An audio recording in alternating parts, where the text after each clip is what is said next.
as well. I know they're working round the clock. I know it's tedious work, and I know it's difficult.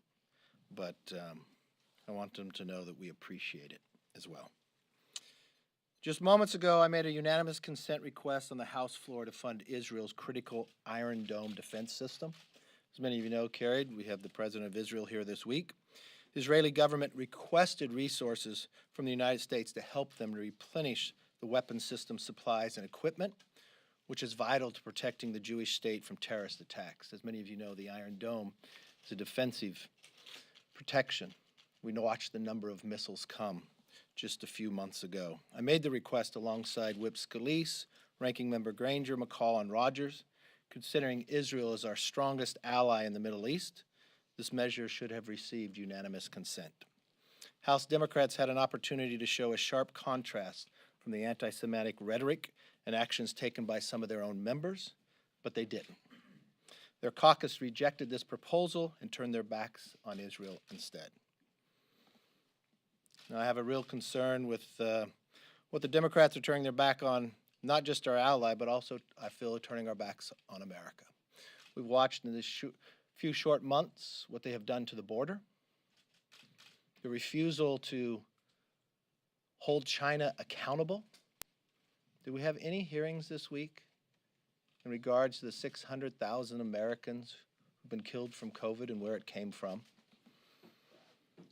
The Biden administration, Democratic policies are facing multiple crises in our country.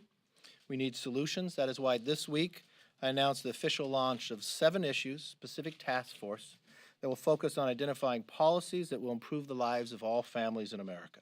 The task force chairs and members are assigned to each task force will work together within their respective areas to develop policies that can help us improve our lives. Many will be introduced this year and next year and even into the next Congress. The task force members and leads for jobs and economy, it will be Patrick McHenry. Big tech censorship and data, Kathy McMorris Rogers. Future of America freedoms, Jim Jordan. Energy, climate, and conservation, Garrett Graves. American security, John Katko. Healthy future, that'll be Devin Nunes and Brett Guthrie. China accountability, Michael McCall. Under their leadership, these task forces will work over the next couple months to build on our commitment to America agenda that we released last year. And when we are in the majority in January 2023, will be much different than the Democrats. Many of you recall you all received a schedule of a calendar for Congress. The minute the Democrats won their victory in Georgia, what did they do? They canceled the schedule because they didn't know what to do. And now we found out 6 months later, all they've done is developed a crisis. The Republican conference will have the answers and the solutions, and we'll lay them out to the American public to be very clear. As we move into this weekend, in these just 6 months of Biden administration, we have the highest gas prices in 7 years, as many want to hit the road. Inflation grew at the fastest rate since 2008. Crime. Last weekend, more than 70 shootings in Chicago. Just watch the weeks before, a man and woman pulled from their car in broad daylight and shot and killed on the streets of Chicago. Just a few weeks ago, we watched the young children walking their neighborhood in New York get knocked down by a man running who's being shot at. Continued to shoot at him as he laid on top of the children. We've watched crime continue to spike as the Democrats made that movement just a few years ago, hear about defunding of the police. Now we watch that the Democrats defunding the police is not enough for them. We watched what happened in appropriations just yesterday. The defunding of the border as well, from CBP and ICE. Even reducing it below than what the Biden administration wants. We watched the person in charge, the vice president, spend a short amount of time along the border, more at an airport, saying that they inherited a problem, but each month the problem has gotten worse. They set a new record, a 21-year record of the number of people coming across. Well, I think the American public wants more. They want to hold people accountable. They want a border that's secure. They want an economy that will grow. They want inflation under control, and they want a gas price they can afford as well. Unfortunately, no one thought in this short amount of time they'd put America in this greatest crisis. We watched the Middle East erupt, and today they had an opportunity not to send offensive, but defensive to our greatest ally, the only democracy in the Middle East, and they could not even agree on that. With that, let's open it up for questions. You want to go to you first? Yeah. All right, go right ahead. Let's guess. So why should Liz Cheney lose her committee assignments for agreeing to serve on a select committee to investigate what happened on January 6th? I'm not making any threats about committee assignments, but as you know how Congress works, you get elected by your district, and you get your committees from your conference. So when Jeff Van Drew left the party and became a Republican, he got lost his committee assignments from the Speaker and got them from the Republican conference. When Justin Amash left, he then went and got his committee assignments from the Speaker. I don't know in history where someone would go get their committee assignments from the Speaker and expect them to have them from the conference as well. But you haven't even criticized some of your own members, like Andrew Clyde, who said that it was a normal tourist visit that day, yet she can lose her committee assignments for wanting to investigate what happened. Why Look, wouldn't you I criticize did not Andrew say, Clyde?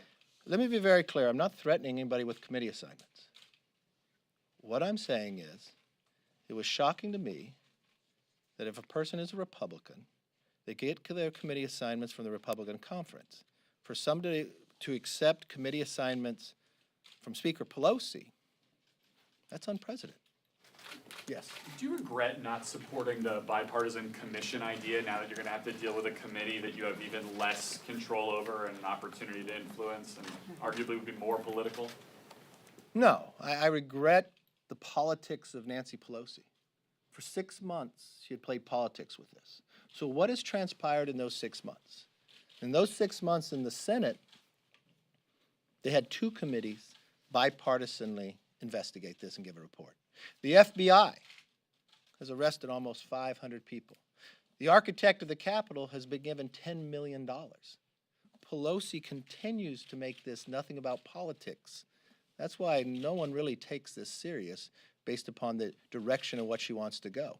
If you have read the Senate report, you'd be very concerned. You're concerned to what happened on that day, but you're concerned what happened on the days before it that caused that day to happen. Why wasn't the National Guard here? There's a lot of questions why that determination was made. National Guard were doing street patrol, but not within the Capitol. It's concerning to me why the Speaker would narrow the scope. Did something happen in the summer to make that decision not to bring the National Guard here? Why were the riot gears locked in a bus that people couldn't get to? All that preparation ahead of time. Why was the intel not provided and moved further? Sergeant of Arms never spoke to me prior to the meeting, prior to the 6th, during the 6th, after the 6th. There's a lot of questions that raise, and you got the Senate that went and did the work, and we've got a Speaker that did nothing but play politics and try to drive it that way. Well, if you've got questions, are you going to Yes, appoint, ma'am. are you going to appoint members to this committee to try to answer those questions? When I have news on that, I'll give it to you. Yes. I mean, that was my question. Do you intend to name members to this panel? And if not, I mean, last week you met with Officer Fanone, you met with Officer Dunn. They were here last week. They urged you to take this seriously. So, Officer Singer. correct. So are you taking this seriously? I take it very seriously. Yes. I'm wondering, you just named a number of entities that you think are to blame for potentially for the events of January 6th. I didn't say blame something. You have questions about it, but Yeah. do you believe that President Trump, former President Trump, is accountable in some way for what the events leading up to January 6th? Have you read the Senate report? Did you read the Senate report? Did you have questions about how the prep that we had for this Capitol? Were you concerned about when they found IEDs in the morning? Did we not call the FBI? Were you concerned about the idea that the Sergeant of Arms had intel provided by the FBI, but it wasn't passed forward? Were you concerned if we had that information, why didn't we have a different presence built here? If you were concerned about riots, why would you put the riot gear in a bus that was locked and around, down the way? If there was, in the time of the riot took place, why was there not communication that had direction from leadership? Because leadership wasn't talking. There's so many failures along that way that happened the days before that allowed individuals to get into the building. That's once we want to make sure never, ever happens again. Former But I President Trump appreciate was that. the Did you president have a at the question time. too, Does he sir? have Yeah, I no was- responsibility? Yeah. I was gonna ask whether you, when you were gonna appoint people. Because she could go ahead, she has a quorum now that she's appointed Cheney, so, Well, she plays politics all the time. but so, I mean, it would appear to be in your interest to get people on this thing now. You think it's in my interest that it's a political game of what she's playing. When I have news on this, I'll provide the news. Paul, how are you doing today? Did I upset you last time? No. Oh, I thought from your article I must have upset you. I felt gray hair is positive, and you were younger than me, so, I don't know, I hope you feel better after the Do article. you want to answer Jack's McCarthy, quick question. Yes, sir. Do you believe that effectively by Liz Cheney accepting the committee assignment on January 6th, that she's left the Republican conference? Well, I was shocked that she would accept something from Speaker Pelosi. It would seem to me, as since I didn't hear from her, maybe she's closer to her than us, I don't know. Examples you gave about kind of previous members who lost their committee assignments when they literally No, I left was the trying to conference. give you an example on based of how, when somebody comes here, how they get their committees. I mean,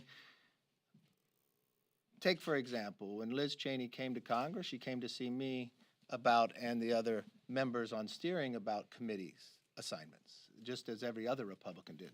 No Democrat came to see me about committee assignments, and the only time Jeff Van Drew came to me about committee assignments after he left. So, no, that's why it would be shocking to me for anybody from a party on the other side to come and want to accept a position, Democrat from me, and it'd be shocking to me to have a Republican to go to a Speaker Pelosi of all people to accept a committee assignment. Pelosi to extend a seat to Liz Cheney, someone of your own conference? I'm sorry? Do you think it was bad of Speaker Pelosi to extend a seat on the committee to someone? Well, I've always found how the system works here. Republicans, conference appoints Republicans and Democrats appoint Democrats. That's why you have ratios, and that's why you have the system way it goes. Look, if I don't see all of you because we'll be gone, I want to wish you all a very happy 4th of July. Let's celebrate the freedoms we have, and let's not forget them. Thank you.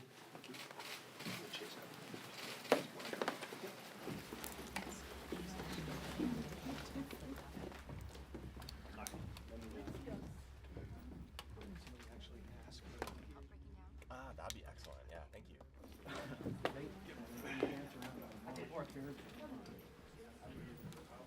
I just got it.